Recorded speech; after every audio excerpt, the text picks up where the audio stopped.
नमस्कार, Shriram time news मध्ये मी कैलास सोनवणे आपले हार्दिक स्वागत करतो। सुरुवातीला पाहूया 24 तासातील ताज्या घडामोडी।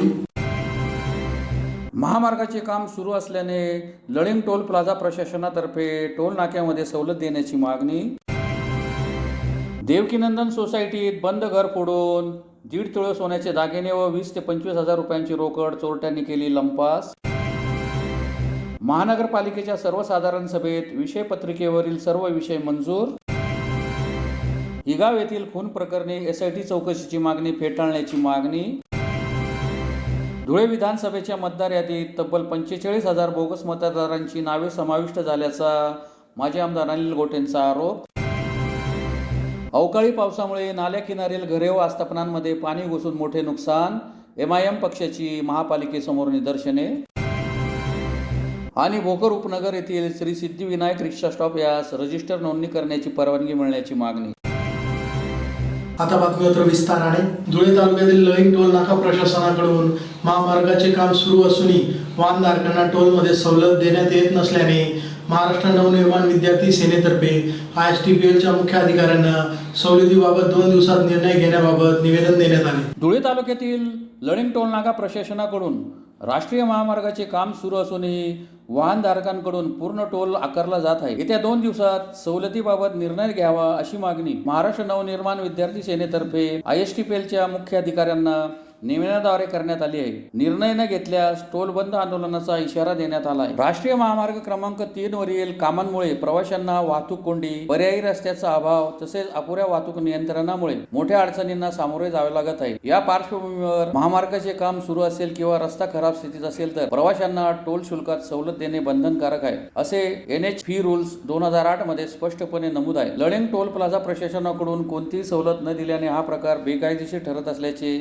मनसेने निवेदनात म्हटले आहे। जर 2 दिवसात योग्य तो निर्णय घेतला नाही तर धुळे मनसेतर्फे टोल बंद आंदोलन करण्यात येईल व त्याची संपूर्ण जबाबदारी टोल प्रशासनाची राहील असा इशाराही देण्यात आला। या प्रसंगी महाराष्ट्र नवनिर्माण विद्यार्थी सेनेचे उपाध्यक्ष श्यामक दादाभाई, महाराष्ट्र राज्य सचिव प्राची कुलकर्णी, जिल्हा संघटक गौरव गीते, जिल्हाध्यक्ष हर्षल परदेशी, मनसे कामगार सेनेचे अध्यक्ष विठ्ठल मराठे, उपाध्यक्ष शांभाऊ देवकाते, ऋषिकेश कानकाटे, शुभम माळी आदी उपस्थित होते। धुळे ते पुरमेपाडा जो रोड चालू आहे आपल्याकडे, तर तिथे ट्रॅफिक म्हणजे इथून नाशिकला पोहोचायला जवळजवळ 6-7 तास लागतात लोकांना, 2-2, 3-3 तास लोक अडकतात ट्रॅफिक मध्ये। यासाठी आम्ही इथे आलोय किंवा एक तर पहिली गोष्ट की यांनी सुप्रीम कोर्टाच्या आदेशानुसार यांना 80 ते 85% टोल कमी घ्यायचा जर समजा तुमचं जर असं काम चालू असेल तर। आणि दुसरी गोष्ट की यांचं कुठलंही म्हणजे यांची सर्व्हिस द्यायची बिलकुलच प्रोव्हिजन काही नाहीये सर्व्हिसमध्ये, सर्व्हिस द्यायचं। दुसरी गोष्ट की सर्व्हिस रोड पण केलेला नाहीये, तर ते आत्ता उडवडूची उत्तर देतात आम्हाला की आम्ही आता त्यांना विचारायला आलो की सर्व्हिस रोड का केला नाही एवढ्या 8 महिन्यामध्ये। त्यांनी सांगितलं नाही आता आम्ही त्यांना ब्लॅक लिस्टमध्ये टाकलंय वगैरे अशी कारणं सांगतायत। आणि आता 2-4 दिवसात सर्व्हिस रोड होईल असं ते सांगतायत। जर सर्व्हिस रोड नाही झाला तर आता आम्ही त्यांना मग बघू मग काय करायचं, मनसे स्टाईलने आम्ही उत्तर देणार असते। आणि त्यांना आता मी सांगितलेलं आहे की 80% तरी तुम्ही टोल माफ केला पाहिजे। 130 म्हणजे साधारणतः 30-40 रुपये 50 रुपये तुम्ही घ्या लोकांकडनं, 130 रुपये टोल घ्यायचा नाही असं आता आम्ही यांना सांगितलंय। जर नाहीच ऐकलं तर आम्ही आमच्या पद्धतीने आंदोलन करू। धुळे शहरातील देवपुरातील देवकीनंदन सोसायटीत एक बंद घर फोडून चोरट्यांनी 1.5 तोळे सोन्याचे दागिने व 20 ते 25 हजार रुपयांची रोकड लंपास केल्याची घटना शुक्रवारी सकाळी उघडकीस आली। धुळे शहरातील देवपूर पश्चिम पोलीस ठाणे हद्दीतील देवकीनंदन सोसायटीत चोरट्याने घरफोडी करून 1.5 तोळे सोन्याच्या दागिन्यांसह 20 ते 25 हजार रुपयांची रोकड लंपास केल्याची घटना शुक्रवारी सकाळी उघडकीस आली। यामुळे खळबळ उडाली आहे। शहरातील सिद्धहस्त ऍक्सिडेंट हॉस्पिटल येथे कार्यरत विकास विनोद पाटील हे देवकीनंदन सोसायटीतील प्लॉट क्रमांक 32 येथे कुटुंबासह वास्तव्यात आहे। दरम्यान बुधवारी रात्री ते आपल्या कामानिमित्त हॉस्पिटलमध्ये गेले असताना अज्ञात चोरट्याने घराचा कडी कोंडा तोडून आत प्रवेश केला। चोरट्याने कपाटातील 1.5 तोळे वजनाचे सोन्याचे दागिने, ज्यात माळ, अंगठी, कानातले आदींचा समावेश आहे, तसेच 20 ते 25 हजारांची रोकड चोरून नेली। घटनेची माहिती मिळताच पश्चिम देवपूर पोलीस ठाण्याचे अधिकारी आणि कर्मचारी घटनास्थळी दाखल झाले। त्यांनी श्वान पथक आणि ठसे तज्ञांना प्राचारण करून पंचनामा केला। परिसरातील CCTV कॅमेऱ्याची तपासणी करण्यात येत असून याबाबत देवपूर पश्चिम पोलीस ठाण्यात गुन्हा दाखल करण्यात आला आहे। या घटनेमुळे परिसरातील रहिवाशांमध्ये भीतीचे वातावरण निर्माण झाले असून नागरिकांनी पोलीस गस्त वाढवण्याची मागणी केली आहे। धुळे महानगरपालिकेची सर्वसाधारण सभा महापालिकेच्या स्वर्गीय दिलीप पायगुडे सभागृहात आयुक्त तथा प्रशासक अमिता दगडे पाटील यांच्या अध्यक्षतेखाली शुक्रवारी संपन्न झाली.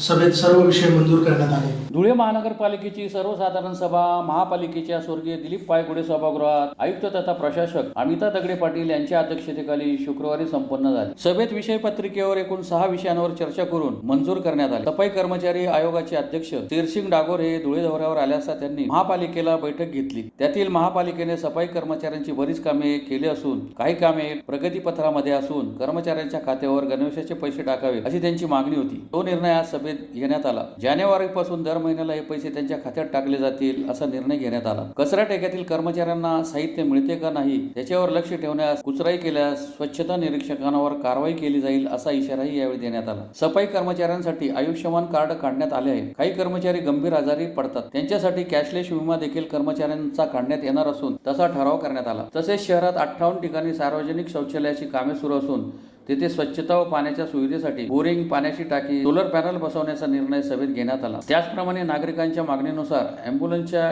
किलोमीटर दर कमी करण्यात आले. सततच्या पावसामुळे शहरातील ठिकठिकाणी खड्डे पडलेले आहेत, त्यांची डागडुजी करण्याचा निर्णय घेण्यात आला असून त्यावर होणाऱ्या खर्चास मंजुरी देण्यात आली. अशा पद्धतीने खेळीमेळीच्या वातावरणात आजची सर्वसाधारण सभा संपन्न झाली. यावेळी आयुक्त अमिता दगडे पाटील, सचिव मनोज वाघ, उपायुक्त करुणा डाहळे, उपायुक्त हेमंत निकम, अभियंता वर्षा गुगरी, डॉक्टर संपदा कुलकर्णी, कार्यकारी अभियंता प्रदीप चव्हाण, चंद्रकांत ओगले, कर अधीक्षक मधुकर निकुंबे, राजू माईनकर, हेमंत पावटे, अतिक्रमण निरीक्षक प्रसाद जाधव, आरोग्य अधिकारी लक्ष्मण पाटील यांच्यासह सर्व विभाग प्रमुख उपस्थित होते. आज आपली जवळ प्रशासकीय महासभा सभा क्रमांक 27 आज झाली आणि जवळजवळ 203 ते 208 इतके विषय आज सभेपुढे कन्सिडरेशनसाठी होते. याच्यामध्ये सगळ्यात महत्त्वाचं म्हणजे 1-2 दिवसाखाली आपले राज्य सफाई कर्मचारी आयोगाचे अध्यक्ष श्री डागोर यांचा आपल्या धुळे जिल्ह्यामध्ये दौरा झाला. त्यांनी महानगरपालिकेला पण व्हिजिट दिली. आपली बरीच कामं आपण मार्गी लावलेली आहेत, काही गोष्टी आपण करतो पण प्रोसिजरली काही गोष्टींचं कामं करायची बाकी होती. त्याच्यामध्ये कर्मचाऱ्यांना गणवेश देतो आपण, तर त्यांचं असं म्हणणं होतं की कर्मचाऱ्यांच्या खात्यावर पैसे टाकून द्या सो दॅट त्यांना त्याचा फायदा होईल. तर तोच एक धागा कन्सिडर करून आपण कर्मचाऱ्यांच्या याच्यावर त्यांच्या खात्यावर पैसे टाकायचा निर्णय घेतला.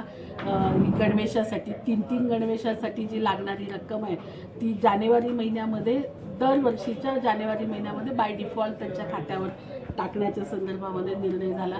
यासोबत सफाई कामगारांसाठी आपण आयुष्मान कार्ड काढलेले आहेत. 5 लाखाचं कव्हर त्यांना आहे, परंतु आपले काही कर्मचारी काही गंभीर यांनी आजारी होतात, बाकीचे होतं.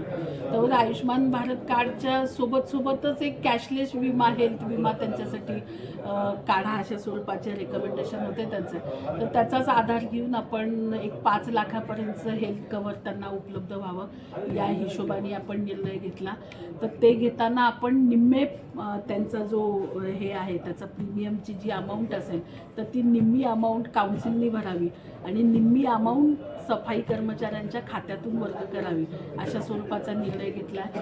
5-6 कंपन्या आपण याच्यामध्ये बोलू, त्यांचे इंटरेस्ट लेटर आपण मागू, त्यातला जो बेटर आपल्याला सर्व्हिस देईल त्याच्याकडून आपण हे काम करून घ्यायचं अशा स्वरूपाचा निर्णय आज आपण घेतलेला आहे. सोबत शहरामध्ये जवळजवळ 58 ठिकाणी सार्वजनिक शौचालयाची कामं चालू आहेत. काही ठिकाणी एक्झिस्टिंग आहेत, बाकीचं बरंच आहे, परंतु त्या ठिकाणी याची सोय राहत नाही, बोरची सोय राहत नाही, पाण्याची सुविधा राहत नाही. त्यामुळे तिथली साफसफाईला मर्यादा येऊन जातात.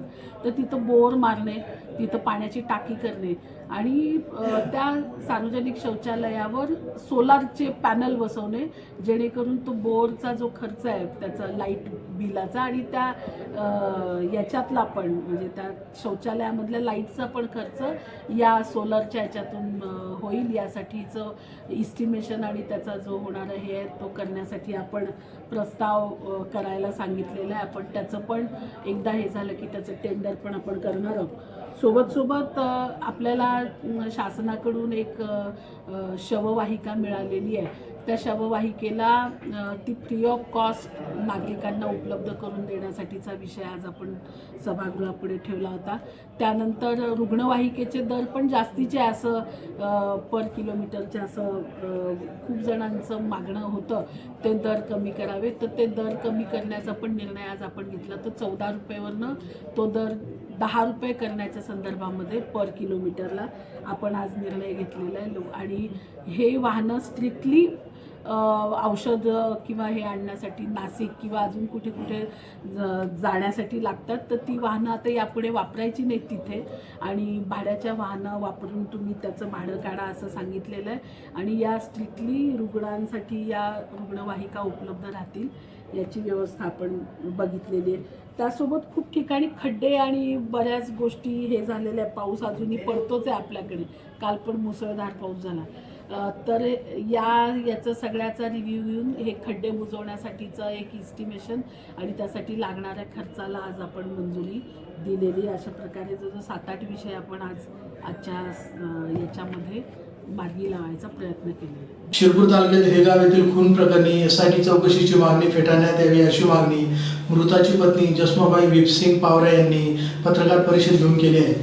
शिरपूर तालुक्यातील हिगाव येथील एकाच्या खून प्रकरणी SIT चौकशीची मागणी फेटाळण्यात यावी अशी मागणी मृताची पत्नी जसमाबाई विपसिंग पावरा यांनी पत्रकार परिषद घेऊन केली आहे. या संदर्भात त्यांनी जिल्हाधिकाऱ्यांना निवेदन दिले आहे. त्यानुसार पती विपसिंग कन्हैया पावरा यांची 27/5/2025 रोजी संशयितांनी निर्दयीपणे हत्या केली. सांगवी पोलीस ठाण्यात याबाबत तक्रार दिलेली आहे. पोलिसांनी गुन्ह्याचा तपास पूर्ण केलेला असून दोषारोप पत्र प्रथम वर्ग न्याय दंडाधिकारी शिरपूर यांचे न्यायालयात दाखल केले आहे. संशयित शरद प्रकाश पावरा, निलेश गिलदार पावरा व गिलदार सुभान पावरा यांनी उच्च न्यायालय मुंबई खंडपीठ छत्रपती संभाजीनगर येथे जामीन अर्ज दाखल केलेला असून न्याय प्रविष्ट आहे. हिगाव गावातील काहींसह संशयितांच्या नातेवाईकांनी गुन्ह्याची तपासणी ही SIT मार्फत करण्याची मागणी केलेली आहे. काही वर्षापूर्वी हिगाव व हिवरखेडा हे गाव एकत्र होते. विभाजन होऊन हिवरखेडा हे वेगळे करण्यात आले. संशयित गिलदार सुभान पावरा हे माजी सरपंच असून गावात राजकीय दृष्ट्या प्रभाव आहे. तसेच सदर गावाचे वर्तमान सरपंच, गावाचे पोलीस पाटील, हिवरखेडा गावाचे सरपंच व पोलीस पाटील हे एकाच कुटुंबातील आहेत. त्यामुळे संशयित व त्यांच्या नातेवाईकांनी राजकीय दृष्ट्या गैरफायदा घेत ग्रामस्थांना दमदाटी करून मागणी पत्रावर स्वाक्षरी केल्याची शक्यता आहे. मला व माझ्या नातेवाईकांनाही दमदाटी करून व दबाव टाकून मी दिलेली तक्रारी माघारी घेण्यात यावी अशा वारंवार धमक्या दिल्या जात आहेत. गावकऱ्यांनी अथवा आरोपितांच्या नातेवाईकांनी केलेली SITची मागणी ही बेकायदेशीर असून त्यांनी दिलेले निवेदन हे राजकीय दृष्टिकोनातून प्रेरित आहे. मागणी ही आपणामार्फत नामंजूर करण्यात यावी अशी मागणी जसमाबाई पावरा यांनी केली आहे. यावेळी ॲडव्होकेट प्रतीक्षा कुणाल पाटील, कुणाल प्रदीप पाटील, जसमाबाई विपसिंग पावरा, सुमन कन्हैयालाल पावरा, गौरव शांतीलाल पावरा, रामेश्वर पावरा आदी उपस्थित होते. हिगाव तालुका शिरपूर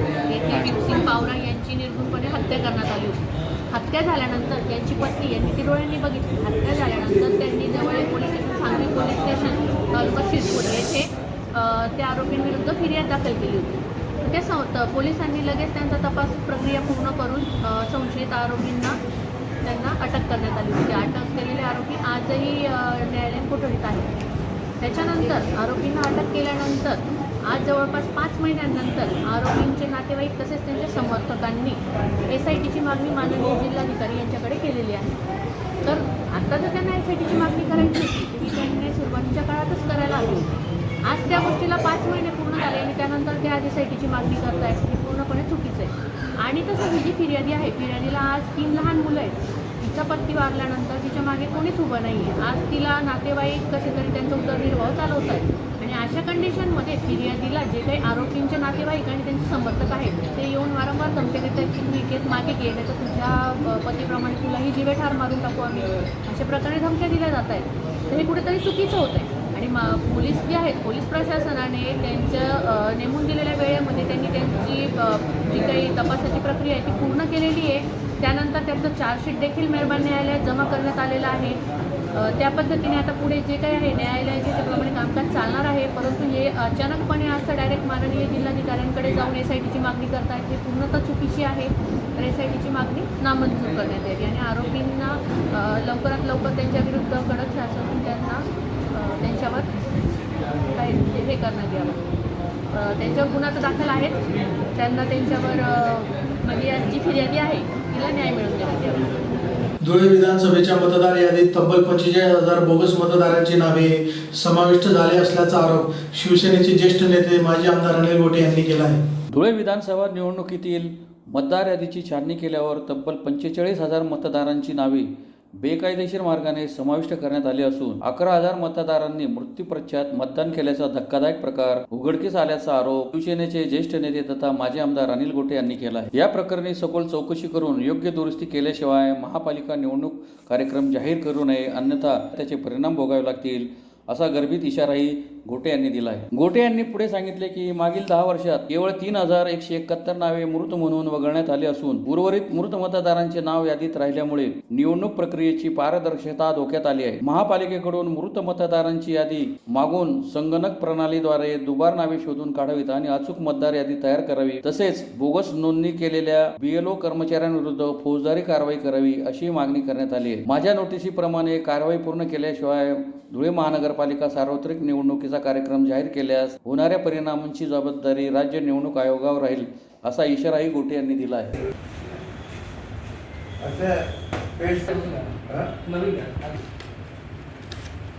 महाराष्ट्र निवडणूक आयोगाने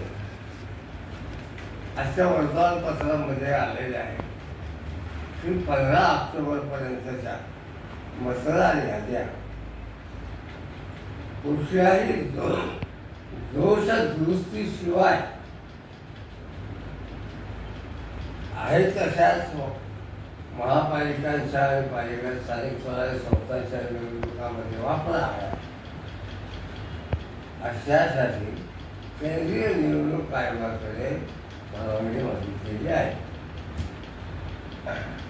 म्हणून काल आम्ही त्यांना जेव्हा निर्णय आम्हाला कळाला तेव्हा काल आम्ही त्यांना कायदेशीर नोटीस दिली आहे आणि यात म्हटलं आहे की आम्ही सातत्याने तुमच्याकडे तक्रारी केल्या. धुळे मतदारसंघामध्ये जे 42,000 बोगस मतदान झालं त्याच्यामध्ये ठळकपणे 45,000 त्याच्यामध्ये ठळकपणे 27,000 दिवाण मतदान आहे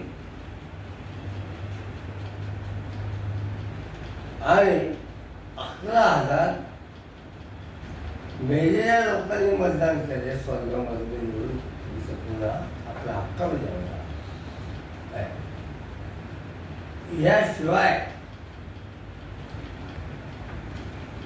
जे लोक धुळे शहर सोडून अमेरिकेला गेले, पुण्याला गेले, असे बंद घडायची आम्ही यादी सुरू. त्यामध्ये जवळजवळ 6,500 ते 7,000 मतदार त्या सगळ्यांचं मतदान झालेलं आहे.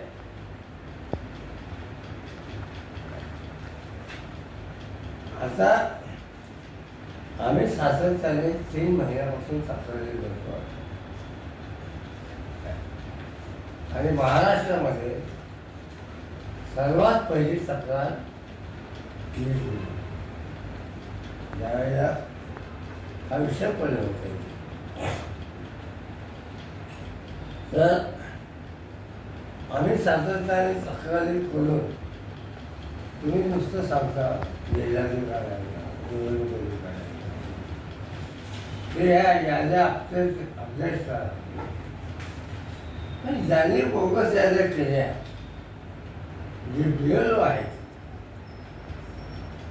काय त्याच्यावर तुम्ही काय कारवाई केली. एका माणसाने 2 वेळा मतदान केलं तर त्याला 1 वर्षाची सक्त मजुरीची शिक्षा आहे.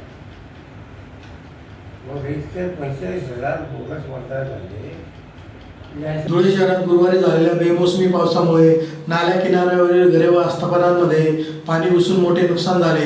यास महापालिका प्रशासन जबाबदार असल्याचा आरोप करीत MIM पक्षातर्फे महापालिकेसमोर निदर्शने करून निवेदन देण्यात आले आहे. धुळे शहरात गुरुवार दिनांक 30 रोजी झालेल्या बेमोसमी पावसामुळे नाल्या किनारील घरांमध्ये व आस्थापनांमध्ये पाणी घुसून नुकसान झाले आहे. यास महापालिका प्रशासन जबाबदार असल्याने MIM पक्षातर्फे महानगरपालिकेसमोर निदर्शने करून निवेदन देण्यात आले आहे. निवेदनात म्हटले आहे की गुरुवार दिनांक 30 ऑक्टोबर रोजी दुपारून प्रचंड प्रमाणात अवकाळी पाऊस झाला. या अचानक झालेल्या पावसामुळे शहरात विशेषतः नाल्या किनाऱ्या वसाहतीत लोकांच्या घरात मोठ्या प्रमाणावर पाणी शिरले. व्यावसायिकांच्या दुकानात पाणी शिरले. यामुळे गोरगरिबांचे व व्यापाऱ्यांचे मोठ्या प्रमाणावर आर्थिक नुकसान झाले आहे. नाल्यांवरील लहान मोऱ्या, नाल्यात साचलेल्या गाळ, घाण, केरकचरा यामुळे तसेच नाल्याच्या तोंडावर झालेल्या अतिक्रमणामुळे पाणी वाहण्यास जागाच उरली नाही.